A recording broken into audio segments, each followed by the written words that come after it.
Patrik, og það lítur út fyrir að það verði spilsætið sem kemur í ykkar hlut.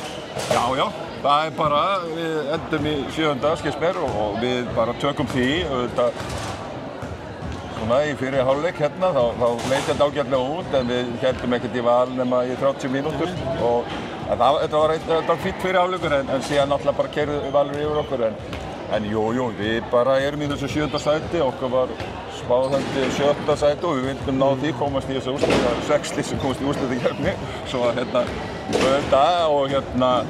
nei, við bara verðum að núna bara undirbúa það vel og sýna það að við eigum að vera í þessari deild og það er bara þetta verkefni. Já, hún hefur verið trikk í þessi keppni undanfarin ár, ég meina, ekkert verið gefið hjá þessum liðum úr Ólís. Nei, ég meina, Víkingandi spiluðu við Grótt í bikarnum og minnir að Grótt hafi unnið með 1 og svo að þetta eru bara lið, ég meina, við höfum spilað æfingarleiki og afturhaldingu og þetta er bara að vera hörku keppni og þetta er niðurstaðan og við tökum því bara. Og fleiri leiki, það er ekki sumar í alveg strax? Já, það er svo gaman í handbolta líka.